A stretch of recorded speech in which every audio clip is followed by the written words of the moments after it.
Le but suprême de Dieu, que Christ soit formé en nous. Depuis le commencement, le plan de Dieu était clair. Quand il dit dans Genèse 1, 26, « Faisons l'homme à notre image ».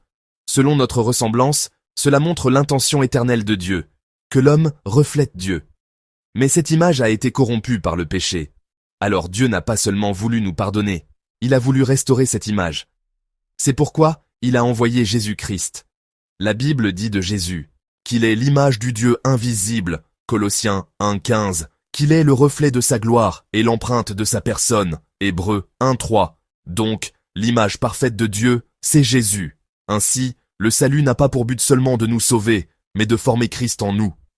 Paul dit en Galates 4,19, « Je souffre à nouveau les douleurs de l'enfantement, jusqu'à ce que Christ soit formé en vous. » Voilà le but suprême, que Christ soit révélé en nous. Comment Christ se forme-t-il en nous? La réponse est dans le lieu secret. Psaume 139 nous dit, « Je te loue de ce que je suis une créature si merveilleuse. Tes œuvres sont admirables, et mon âme le reconnaît bien. Mon corps n'était point caché devant toi, lorsque j'ai été fait dans un lieu secret, tissé dans les profondeurs de la terre. Ce que Dieu forme, il le forme dans l'invisible, dans l'intimité avec lui, dans la prière cachée, dans le jeûne sans témoin, dans l'obéissance silencieuse, dans les larmes que personne ne voit, dans les combats intérieurs qui ne sont pas filmés. C'est pourquoi Jésus a enseigné. Quand tu pries, entre dans ta chambre, ferme ta porte, et parle à ton Père en secret. Matthieu 6, 6. Quand tu jeûnes, ne cherche pas à montrer que tu jeûnes. Matthieu 6, 16, 18. Quand tu fais l'aumône, que ta main gauche ne sache pas ce que fait ta main droite. Matthieu 6, 3, 4. Parce que tout ce qui est fait pour être vu des hommes nourrit l'ego, et l'ego ne peut pas former Christ. Au contraire, il forme l'antéchrist, c'est-à-dire l'homme centré sur lui-même. Dieu forme toujours dans le secret. Regarde les serviteurs de Dieu. Jésus, 30 ans dans le secret, 3 ans dans la gloire. Moïse, 40 ans caché à Madian, avant d'être envoyé devant Pharaon. Josué, il restait dans la tente d'assignation même quand Moïse sortait.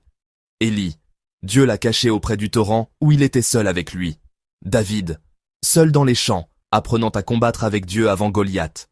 Dans tous les cas, c'est la même loi spirituelle. Dieu cache avant d'exposer. Dieu forme avant d'envoyer. Dieu tisse Christ avant de le manifester.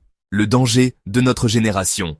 Aujourd'hui, tout doit être visible, partagé, montré. Les réseaux sociaux encouragent la performance, l'apparence, la mise en scène du spirituel. Mais Christ ne se forme pas sous les projecteurs. Si nous ne développons pas la vie du secret, nous risquons d'arriver au dernier jour et de découvrir que le Fils n'a pas été formé en nous. La vraie récompense. Jésus a dit, « Ton Père qui voit dans le secret te le rendra. » Et cette récompense n'est pas matérielle. Ce n'est pas la reconnaissance. Ce n'est pas le succès spirituel. La récompense, c'est que Christ soit formé en nous. Parce que Christ en nous est l'espérance de la gloire. Colossiens 1, 27. Il n'existe pas de plus grande récompense.